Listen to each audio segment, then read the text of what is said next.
I'll be reacting to the Heike story, episode 7.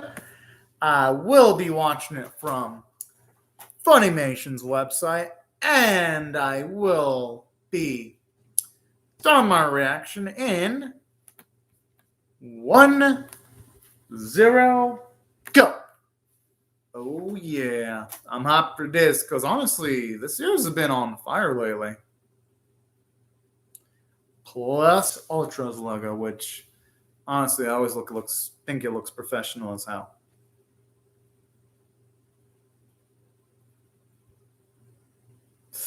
Jeez, everything looks. I mean, it makes sense because they've had to move.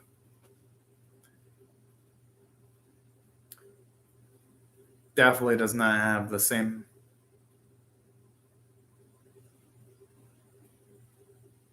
Definitely feels like it's a lot more Monogatari than usual.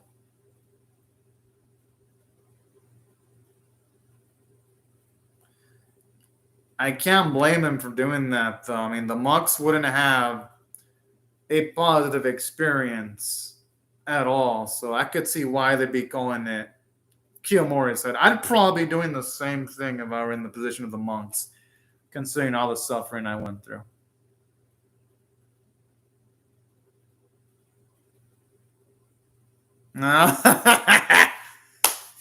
Yes.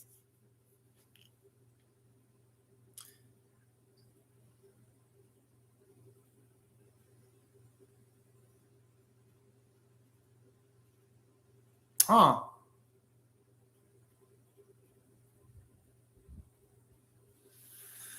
I mean, it's impressive that they were able to do that in a short amount of time. But hey, you know what?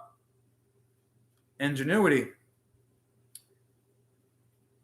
And even though people don't like change, there are a good portion of people in life that are pretty damn good at changing. Even at the face of absolute adversity.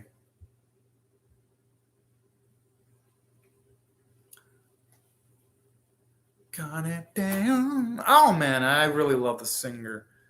Love the singer's voice. Whoever does the opening song, my goodness, they just land it so perfectly.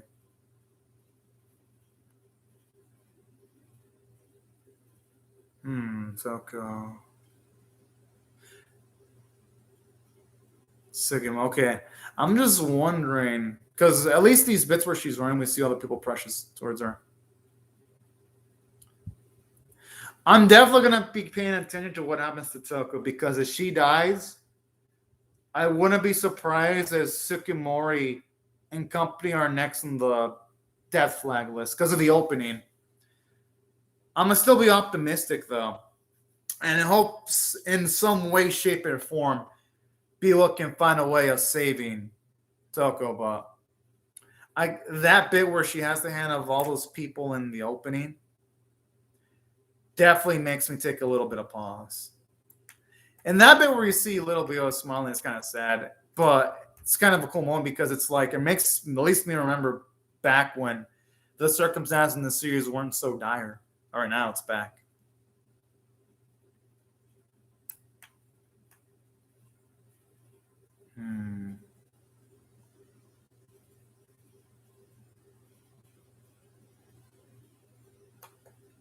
The thing is, though, with the circumstances they're in, they had no choice but to move. I mean, probably physically well, but who knows if he's emotionally well? That's a whole different ballgame.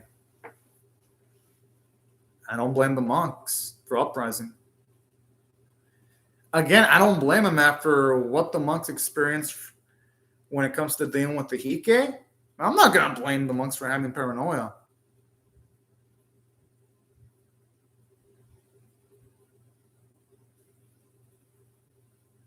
The thing is, will they be inclined to believing them?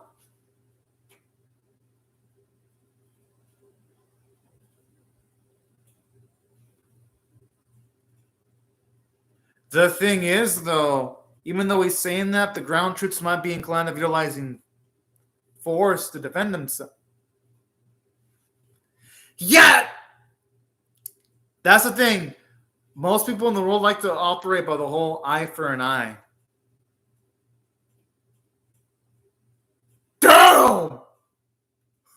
That was absolutely disrespectful. But I'm not going to blame the monks, though, because they were disrespected first.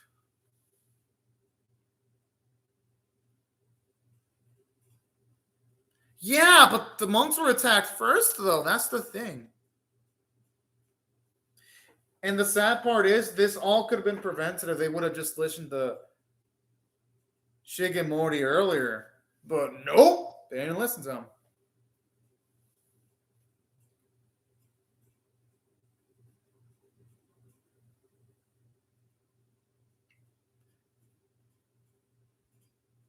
I'm assuming the monks know that they might have some countermeasures against that. I don't know. I'm just getting an eerie feeling. It's not going to be as easy as they perceive it to be. Because that music is damn good, though. Or who knows?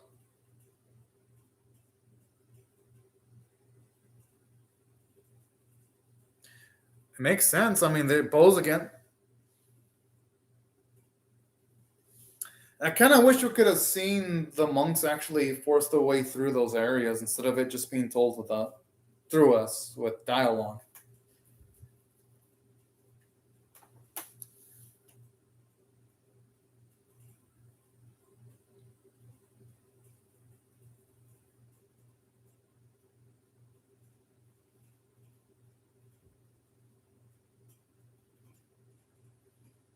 And hey, they don't have the luxury of being able to.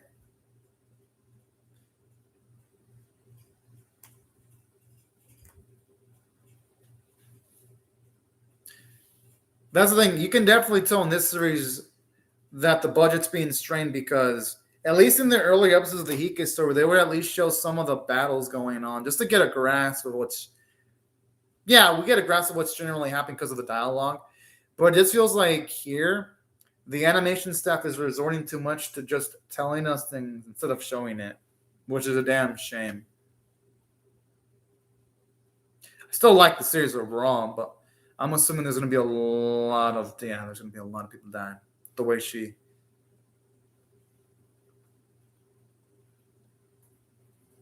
I'm assuming the monks foresaw that.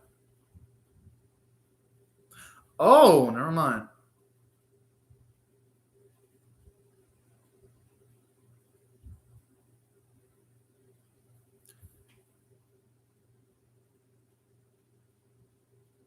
And I'm assuming the Mind Wrath will. Considering what happened to Shigemori, where he.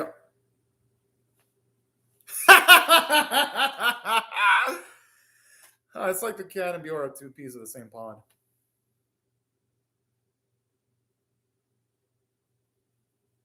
The thing is, though. Yeah, the monks may have been the source of the trouble, but it was their soldiers that caused the flames to spread, not the monks.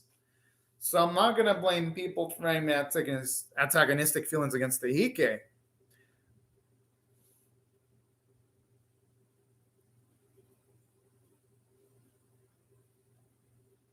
Yeah, at least someone's calling out Sukimori for being unfocused.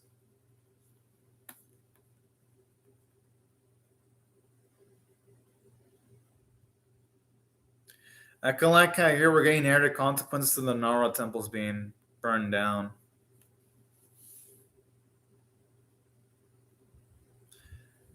Yo, look at me. They got look at his brain as if his life is on the line.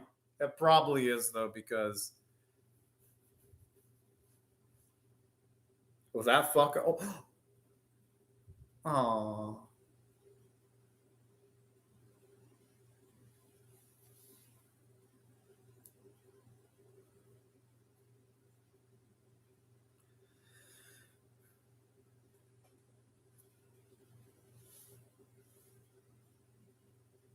Oh boy. They're going to probably want to put Toko's child in. Oh no, but then her child's too young, though. Oh boy.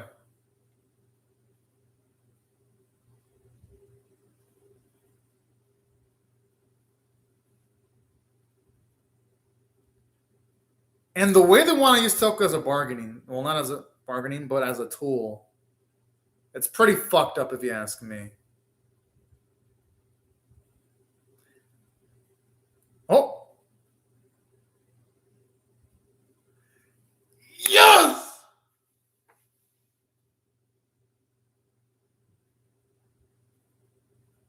Good, good. I'm glad she's putting her foot down.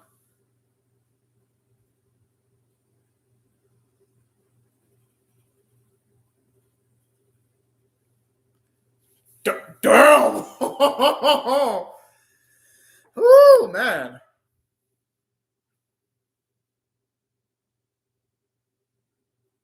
Oh.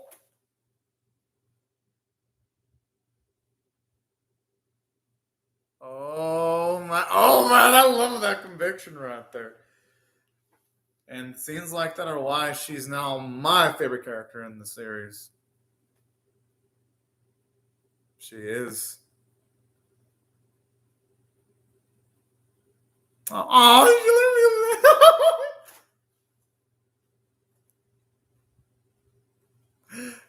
oh, that kid is so fucking adorable.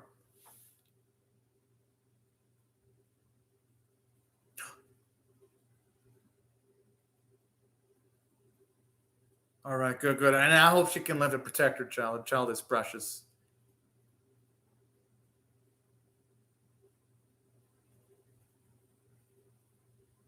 Oh.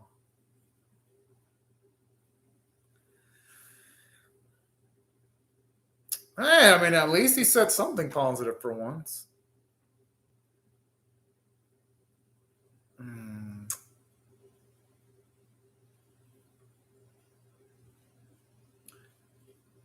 Well, yeah, and plus she has a beautiful child too. You know.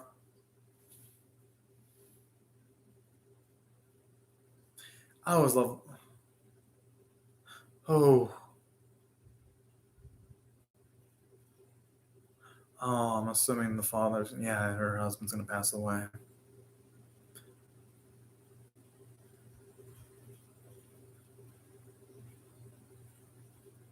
But I like that though. At the very least, though, there are moments where we see the bits like that where Bia can see really beautiful things too.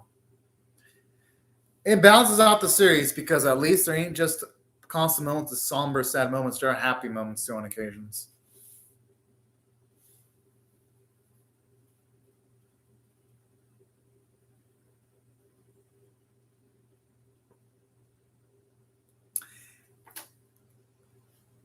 I mean, I don't blame anyone for defying him. I mean, he is a fucking asshole, so he deserves it.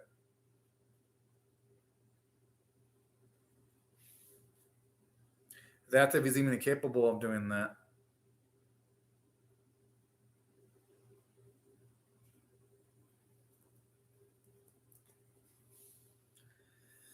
Whew.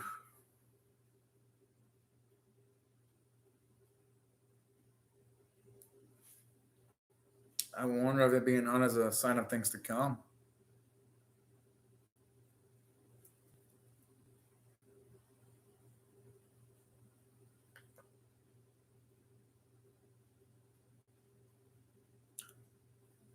I'm assuming Winnemore is going to fail, though.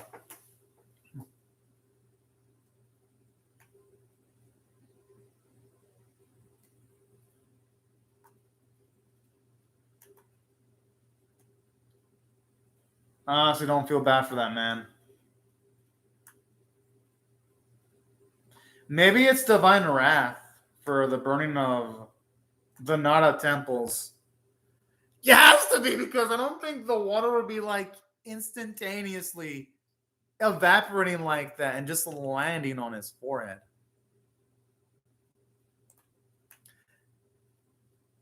They fucking deserve it. Well deserved. Whoa.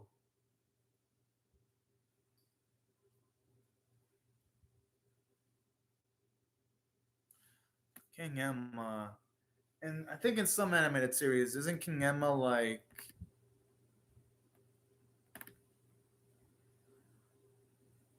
what? Oh, Yo, damn. Okay. As much as the old man is an asshole, I gotta feel bad for him now. To an extent. Holy shit, that's a terrible fate. Oh well, he tempted fate in what he did. So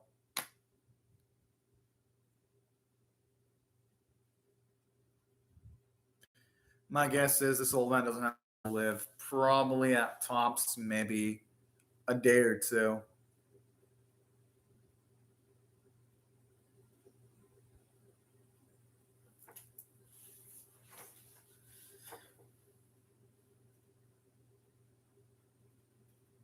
Has he really though?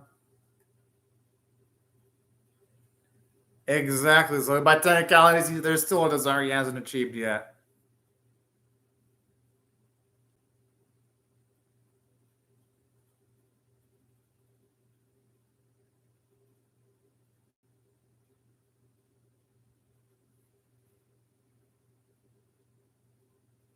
Oh, talk about being absolutely vengeful there.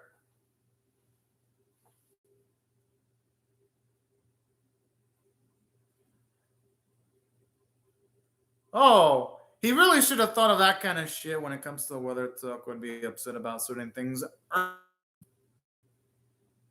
just saying. But sometimes people are like that. They don't really realize the gravity of their action until it's way too late, unfortunately.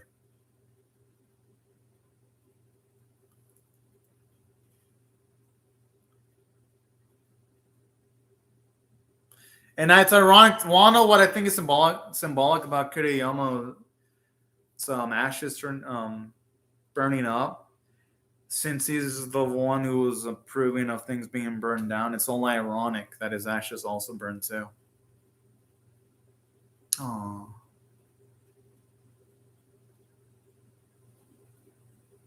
Oh. With the way Shigemori's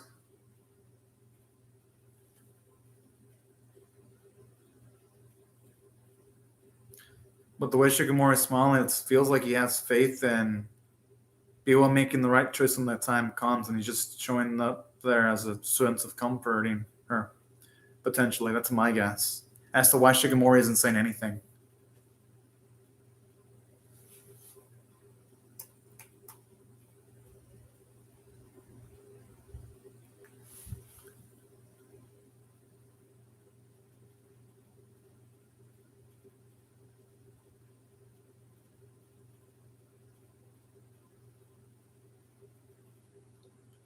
I'll, this is a realistic scene because this shows a lot of nuance with Sycamore, how much he's changed because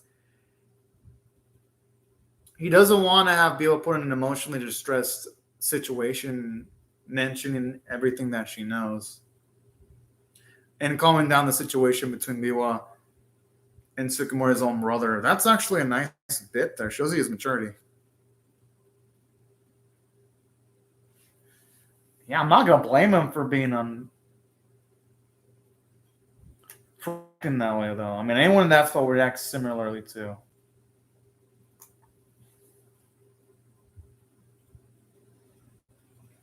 Hey, I don't look at the brother. Oh, what? Whoa!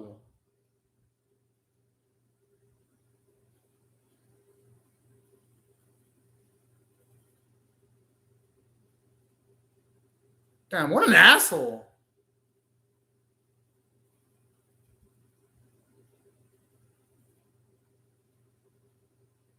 The fuck?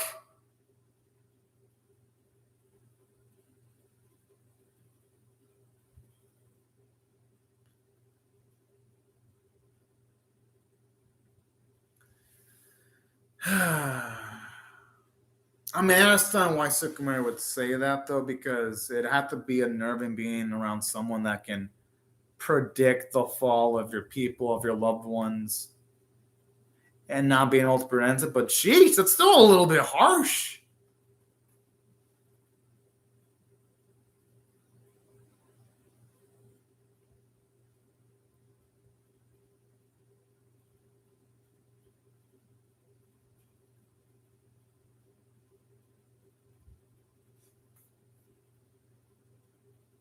Hmm.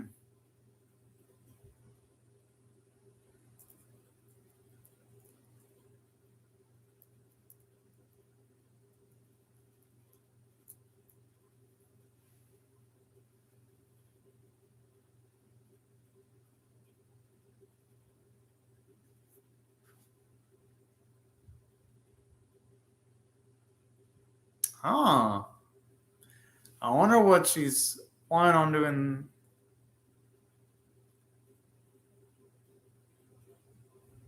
Oh, I love the way Toko says that too, with strength behind her voice there.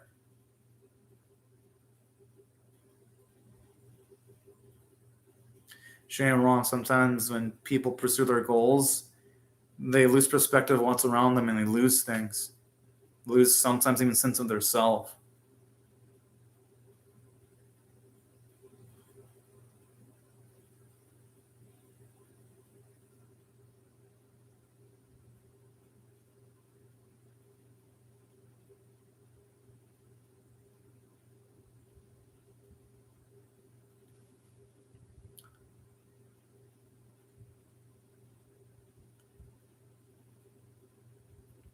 All right, this is actually.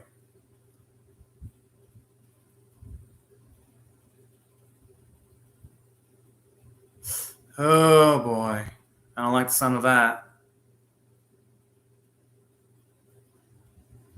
Hope it isn't foreshadowing that Toko's gonna die, because when he says you're gonna be dragged down by a quagmire, I'm like, oh, that. Those left flags are getting stronger now. I mean, they were already here in the series from like the get go. They're just now even more apparent. But yeah, overall, damn, the episode was really good. I'm gonna give this one an 8.25 out of 10. I wanted to give it a 9, but I couldn't because they really rushed the conflict between the Heike and the monks. Like the earlier episodes spent a good job in showing us like the full details. And here it just feels like the animators skipped through a lot of things that shouldn't have been skipped. So that's my downside with this episode, where on occasions it relied too much on exposition instead of just showing us things on screen. I felt like they could have spread out the events of this episode into 2 episodes. Still a good episode regardless, though, because there was plot progression. Kiyomori essentially goes to hell at this point and dies. So there's a lot of progression there. And not just that, but seeing the negative consequences of the temples being burned down was really scary, because it's like, whoo, man, what's really going to happen to the others and the brothers at this point, you know? And not just that, but another thing that I really loved about this too was just seeing Toko's convictions and having loyalty to her man even towards the end was absolutely cool. And wanted to become a monk if she was going to be utilized as a tool. And not only that, but you know what? Thinking about it, no, what Tsukumori did was actually the right thing, because I'm rewatching the episode. Yeah, you know what? I take back what I said about Tsukumori. What he did was actually the right move, because let me go back. Because now that I think about it, Divine Wrath seems like it's going to fall upon not just Kiyomori, but maybe the rest of his family members.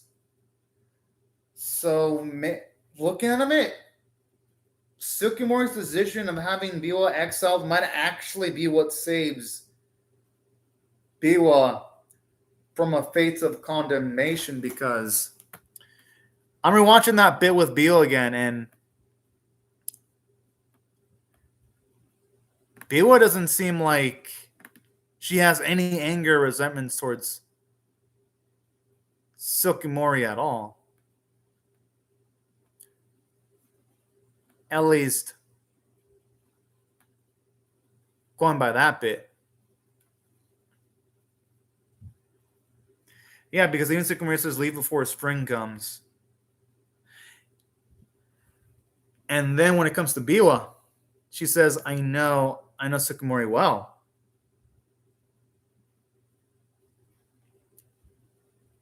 And wait, let me see that bit of animation with Biwa's face. Yeah, she's smiling. You know what? Yeah. Never mind. The episode did a great job with Tsukumori, because looking at that bit again, it looks like Tsukumori exiled Biwa to protect Biwa. So never mind. No, this episode did have a lot of growth for Tsukumori. We see him doing the tough actions like exiling Biwa in order to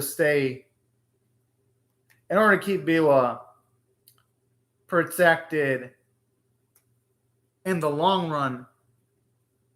And another thing that I also really like about this episode too, aside from what to do with Tsukumori, I really love how this episode shows you that as much as Kiyomori tried to look tough, he did have some regrets. He would have loved to have seen Yorimoto's head pretty much sliced off. And he kind of wishes things would have been handled differently when it comes to Toko. So I love that, even though as much as I thought Kiyomori was a freaking asshole in the series, those sequences in the episode give him a lot of nuance. And I think they make him an even better character. So that's why I thought the episode did a great job on making him much more engaging, even though this is the episode that they're going to show him off, the last one.